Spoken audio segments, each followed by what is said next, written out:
Fala galera, hoje nós vamos falar sobre o terror dos anos 90 a 1994, em questão os 20 melhores filmes. Vocês já sabem como funciona, vamos lá. Eu sou o RR Pico, você está no Terror de Hobby. Hoje a lista é longa, então aviso se faz necessário. Uma vez que eu começo, eu não paro mais, só vou parar lá no número 1. E para abrir o ano de 94 tem o Corvo, o último filme da curta carreira do Brandon Lee, trazendo a história desse homem com sua noiva. Eles são mortos e vão voltar à vida um ano depois.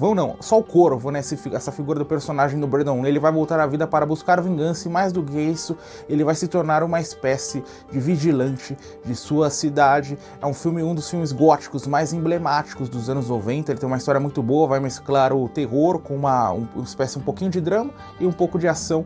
O Brandon Lee aqui, o filme ficou conhecido, ganhou um aspecto de filme cult por conta da morte do Brandon Lee nos bastidores, né, em um acidente 20 anos depois da morte do Bruce Lee, também sob circunstâncias suspeitas, muitos mistérios atrás dessas duas mortes, e o filme ganhou muita popularidade logo depois que saiu por conta disso. Desceu um pouquinho e depois explodiu de vez. Sabe quando? Quando o Heath Ledger morreu, depois de fazer o Batman, o Cavaleiro das Trevas, a maior performance dele também, personagens anti-heróis, embaixo de maquiagem. É aí que o Corvo estourou de vez, a pessoa fazendo essas comparações, e recentemente vai ganhar o remake também. Eu não colocaria entre os melhores filmes dos anos 90, mas muitas pessoas colocam como filme favorito da vida, então vai aí de um olhar mais subjetivo sobre esse filme. Na questão gótica, eu falo, esse aqui é um dos melhores, com certeza. E Brandon Lee, se você quer pegar a curta filmografia do Brandon Lee, assim como seu pai teve 5, 6 filmes, eu recomendo também Massacre num Bairro Japonês, Showdown in Little Tokyo, se eu não me engano, o título original, com Dolph Lundgren, um filme de ação. Então se você gostar do Brandon Lee nesse filme, vai assistir esse com Dolph Lundgren também, que é muito bom. Cabeças voadoras, 3 adolescentes na faixa dos 11 e 12 anos vão se meter com a figura da máfia de forma indireta dentro do bairro onde eles moram, vão ter suas vidas ceifadas e vão retornar em forma de miniaturas, né, essas cabeças em miniatura, e vão virar uma espécie de super-heróis, aí tudo por meio do voodoo. É um dos filmes mais bizarros que eu vi dentro dos anos 90. Você pode odiar o filme, dificilmente você vai amar, mas o que você vai ter certeza quando os créditos subirem, que você vai falar, nossa, que filme estranho, nunca vi um negócio tão bizarro. Como que esse filme saiu do papel? Porque ele não consegue agradar nem o público infanto-juvenil por trazer muita violência gráfica, nem o público mais adulto por trazer essa visão mais da adolescência, né? Então eu destaco principalmente o cenário, né, que é como se nós estivéssemos saído de um quadrinho, né, de uma revistinha de quadrinhos, e os diálogos, sempre o overacting, aqui é intencional, é querendo mesmo fazer com que a gente não leve a sério os personagens. Enfim, se você quer algo diferente dentro dos anos 90, vá para Cabeças Voadoras. Scanner Cop, o Destruidor de Mentes, filme canadense, é a história desse jovem com poderes telecinéticos. Nós vamos passar vários anos na vida do sujeito, desde o ponto que ele é adotado por um policial até o momento em que ele se torna de fato um policial e vai lutar contra a figura do crime. Mais do que isso, é uma grande organização, um jogo de enganações, uma conspiração de outros indivíduos também com poderes telecinéticos. Então nós vamos ter todo esse conflito. Eu não sabia, quando eu dei play, eu não fazia a mínima ideia. Scanner Cop é uma sequência indireta daqueles Scanners do David Cronenberg. Scanners teve sequências também dentro dos anos 90, mas teve esse Scanner Cop que também teve sequência, então, ou seja, uma franquia, é quase um universo paralelo de Scanners, bebe muito ali no filme do Cronenberg, embora não tenha o mesmo charme. Porém, aqui o maior destaque é a combinação terror com ação. Então é um filme muito dinâmico, com exceção dos 20 minutos iniciais, que são a introdução dos personagens, a infância do sujeito. Depois disso, aí nós vamos ter o jogo de conspiração. Acho que é um filme que vale a pena conhecer, por ter uma temática aí dentro desse subgênero de telecinese, né, poderes especiais dos indivíduos, como eles vão usar isso para o bem ou para o mal. Então é um filme curioso, eu quero assistir o segundo, ainda não conheci, e também não assisti as sequências dos Scanners. Tô curioso para ter toda essa franquia. Pelo amor e pela morte, a história desse coveiro que gosta bastante do seu trabalho. Então quando os mortos começam a sair de suas tumbas 7 dias depois de serem enterrados, errados, ele vai fazer com que eles retornem ao lugar. Conforme o tempo vai passando, ele vai se percebendo dentro de um grande jogo de conspiração na realidade de sua cidade pequena. Michele Soavi à frente da direção, filme italiano, talvez o último exemplar que realmente mostre o poder do cinema italiano do terror. Depois, eu acho que o cinema italiano perdeu a influência dentro do gênero, então aqui é um último tiro, filme bizarro, várias cenas quentes, porém, o maior destaque que eu chamo a atenção é por se passar quase 100% de sua duração dentro desse cemitério. Inclusive, eu o incluí numa lista que eu fiz sobre filmes em cemitérios, então aí, Pelo Amor e Pela Morte, filme cinema italiano de terror. A Noite dos Demônios 2, Angela está de volta, uma das maiores vilãs dos anos 80, dando as caras a 94, A Noite dos Demônios 2. É praticamente a mesma coisa do primeiro filme, só que dessa vez tem 2 ingredientes a mais. O primeiro, essa escola, esse internato religioso, em que o pessoal tá dando uma festa na noite do Halloween, alguns alunos vão fugir, vão até essa casa mal assombrada e vão despertar essa maldição. E o segundo ingrediente é que essa maldição, ao invés de ficar contida somente naquela casa, idêntico ao primeiro filme, ela vai voltar até esse internato. Então nós vamos ter esse terror dentro da escola. 2 locações, muita criatividade ao tratar essa temática, ocultismo, e a nossa personagem Angela. Essa franquia teve 3 filmes, eu assisti o primeiro, dos anos 80, as tramas são bem similares, então se você não assistiu ainda, corre lá pro primeiro, que você não vai se arrepender. E se você assistiu o primeiro, tá em dúvida entre assistir o segundo, pode assistir também, que ele vale o ingresso, não é tão bom, ele mescla bastante esse terror que viria mais tarde nos anos 90, a la Pânico, a la Lenda Urbana, com aquele terror anos 80. O terceiro exemplar eu não assisti ainda, mas já tá na minha listinha. Então, A Noite dos Demônios, uma pequena pérola aí do cinema ocultista dos anos 90. Shutter Dead, filme futurista, acontece nessa realidade pós-apocalíptica onde os mortos estão retornando à vida como se fossem uma espécie de zumbis. Não é exatamente um filme de zumbi, é a jornada dessa única sobrevivente tentando ali de alguma forma se manter viva. Um filme quase amador, feito sem nenhum orçamento, não há o rigor em sua cinematografia, não há trilha sonora, não há grandes atuações. Muitos dos atores jamais fizeram outras participações em qualquer outro tipo de filme, e então aí é para quem gosta de cavar mesmo dentro desse terror dos anos 90, antes de A Bruxa de Blair, que trouxe o found footage e conseguiu dar novos horizontes a esses criadores sem orçamento. Aqui ainda eles tentam fazer um filme no rigor tradicional, mas eu chamo a atenção, o filme tem altos e baixos, mas eu chamo a atenção para essa cena dentro dessa espécie de pousada que a galera tá tentando dentro dessa casa descobrir quem é um zumbi, quem não está infectado, tem sequências oníricas. É um filme interessante para se assistir. Entrevista com um vampiro, um jornalista vai entrevistar um vampiro e esse vampiro vai contar os seus mais de 200 anos em que ele esteve vivo, as várias confusões em que ele se meteu nesse tempo. É um drama misturado com terror, dirigido pelo Neil Jordan, muito bonito visualmente, traz a Kristen Dunst, Christian Slater e a parceria emblemática entre Tom Cruise e Brad Pitt. Quem você prefere, Tom Cruise ou Brad Pitt? Eu sou mais do time Tom Cruise.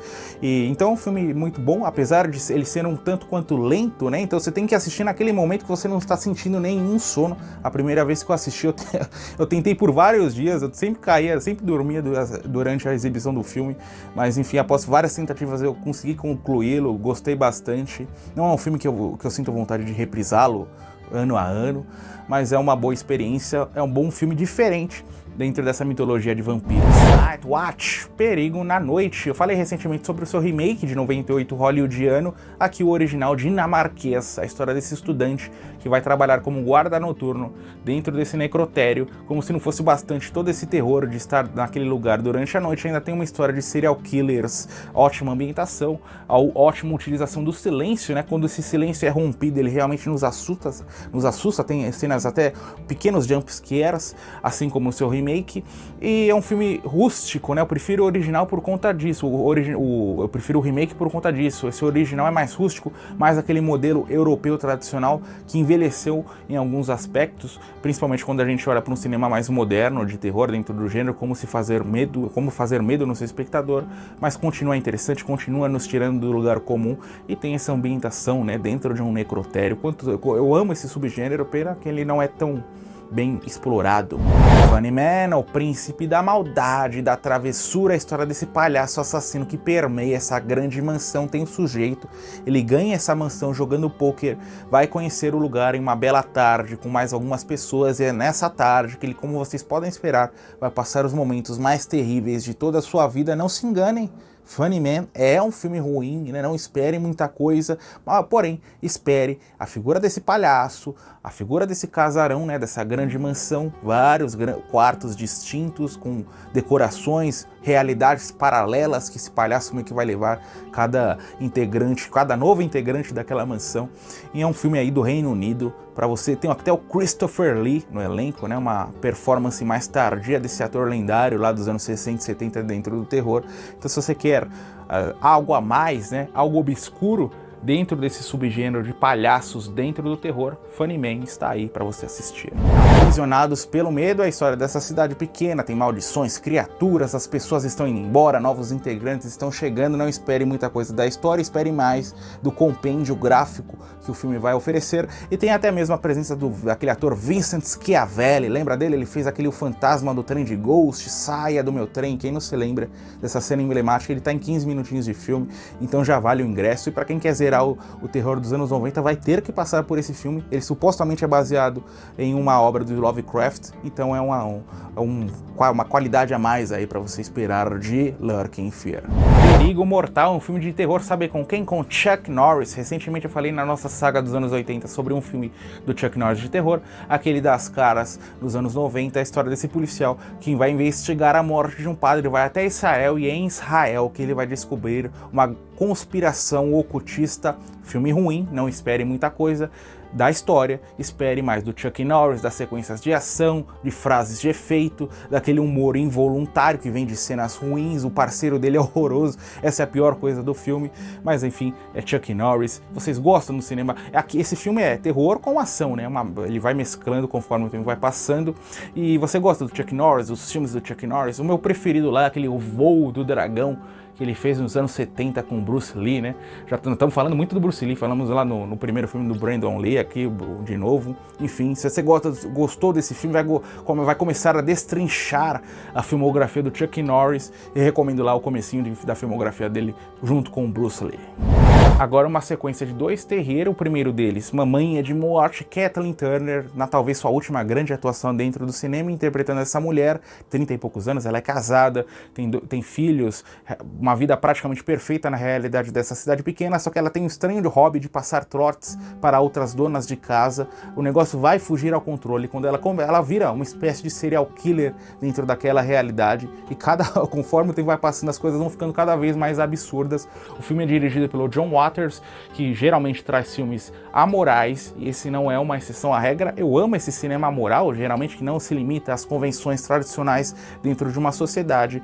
Então aqui você vai dar gargalhadas do início ao fim, aquele cinema que não para mesmo, e se aproveita muito da Kathleen Turner, do talento dela, nessas ligações, depois num possível julgamento, tem fugas de carro. É um filme bem criativo mesmo, dentro do terror de todas as décadas. Para ser sincero, eu coloco ali um top 10 facilmente. Amo esse filme. O Monstro, se no filme anterior eu falei sobre uma mulher que se torna uma serial killer, aqui é sobre um sujeito que ele vai ser implicado como um serial killer, mas ele é um homem comum. Então, em um primeiro momento, ele nem sabe que é um serial killer, ele está sendo implicado como uma espécie de serial killer, vai seguir sua rotina normal e vai seguir aterrorizando as pessoas sem ter a menor ideia do que está acontecendo. Roberto Benigni dirige e comanda aqui, o protagonista do filme. Muita gente não, para 99% das pessoas que falam sobre o Roberto Benigni vão se lembrar de A Vida é Bela. Eu, sinceramente, amo A Vida é Bela também, mas o meu filme preferido do Roberto Benigni é O Monstro. É o filme que ele, não só na figura do roteiro, que é muito bem escrito, como ele nos traz as falas de forma muito engraçada, mas também o humor físico. Então aí, pouca gente fala sobre esse filme, pouca gente até o considera um terror. Eu considero um dos maiores filmes de comédia dos anos 80, muitas gargalhadas mesmo, é cada cena que a gente quase chora rindo. Roberto Benigni não tem erro. Você viu o nome do Roberto Benigni em um filme de comédia, pode dar play, que é coisa boa, vai tirar muitas gargalhadas. Frankenstein de Mary Shelley. Os produtores viram um sucesso de Drácula de Bram Stoker e falaram: vamos lançar um Frankenstein de Mary Shelley, aquela história batida. O que esse filme traz de novo são dois fatores. O primeiro, a jornada do personagem, que ela é muito mais bem explorada, embora o filme não tenha nem mesmo de 50% da qualidade do primeiro filme lá com o Boris Karloff. E também por trazer o Robert De Niro, que consegue tirar o filme de sua qualidade, de uma qualidade mediana, dar novos horizontes. A beleza das cenas, da cinematografia enche os nossos olhos. É um filme mais lento, mais construção de personagem, não vai ser o maior filme de terror que você viu na vida, você não vai nem amar nem odiar, vai ser aquele meio termo. É uma experiência. Esse Kenneth Branagh, né, se eu não me engano o nome do diretor, ele tem filmes ali, ele é um diretor um tanto quanto pretensioso, Henrique V, vai muito naquela arcada shakespeariana de filmes. Eu não curto tanto o trabalho do diretor dentro de sua filmografia, acho que Frankenstein de Mary Shelley até acaba tendo uma qualidade um pouquinho superior aos demais. Traído pela ilusão, a história desse policial que está vivendo momentos conturbados psicologicamente, está escrevendo um novo livro, uma mulher se muda para a casa ao lado, ele forma um relacionamento com ela, até que uma bela manhã ela é encontrada sem vida. Ele vai se ver dentro dessa investigação, porém mais do que isso, o que de fato é real, o que é imaginário, o que é um jogo de enganação entre os personagens, o que é da cabeça do sujeito, o que de fato está acontecendo. É um filme que vai nos colocar para pensar, para considerar possíveis saídas, o que de fato a trama está querendo nos dizer. Muito mistério, é mais um filme de suspense, né? Um grande elenco e, enfim, a cada 15, 10 minutos ele vai te surpreendendo, vai nos colocando novos elementos de história. É uma pequena obscuridade aí dos anos 90.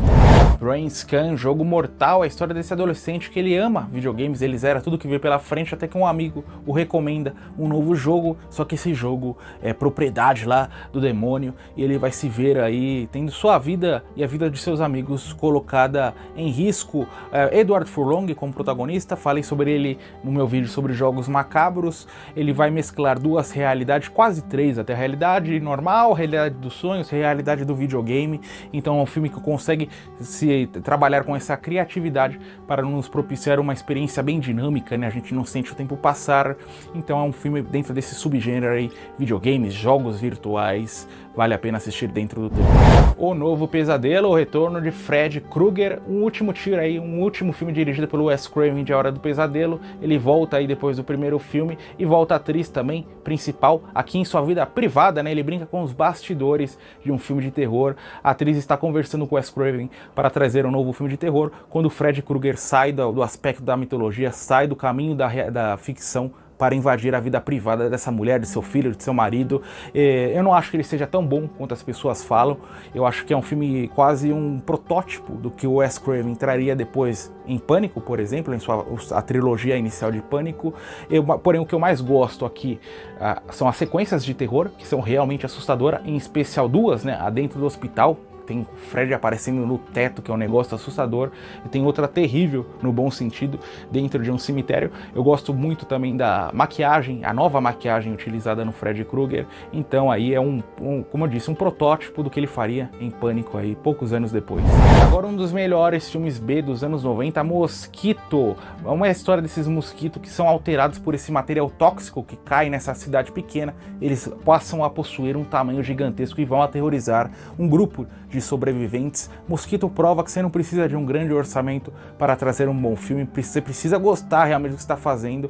Gunnar Hansen, né, que fez o Leatherface no Massacre da Serra Elétrica, está como um dos protagonistas, e ele vai utilizar a sua serra elétrica para se livrar dos mosquitos em algumas cenas do filme. E eu vou destacar a sequência dentro da van, que eles estão fugindo, esses mosquitos gigantescos, o destaque também para os efeitos práticos, né, desses mosquitos gigantescos, essas fantasias que são utilizadas, elas são muito legais, e também a sequência final dentro dessa casinha, que vai sendo destruída pouco a pouco por esses mosquitos e pelos sobreviventes. Então um filme bem obscuro dos anos 90, eu dei play, não esperava absolutamente nada, me surpreendi se tornou um dos meus filmes favoritos dos anos 90, e é aquele filme que você vai dar gargalhadas, você vai se divertir, você vai se inserir junto com os personagens na ação. Os personagens são bem, não são aqueles personagens chatos, são personagens que a gente gosta, enfim. Mosquito, aí um filme dentro do subgênero insetos no terror. Agora um blockbuster sobre lobisomens, Lobo, né, dirigido pelo Mike Nichols. Você lembra do Mike Nichols, que dirigiu A Primeira Noite de um Homem lá na década de 60, que tá fazendo um filme de terror que traz o Jack Nicholson como protagonista, Michelle Pfeiffer, James Spader. Olha o elenco para um filme de terror. É uma história de lobisomem. Esse sujeito aí que trabalha numa grande empresa de marketing é mordido, vai se tornar um lobisomem e vai ter que passar a conviver com as suas alterações corporais.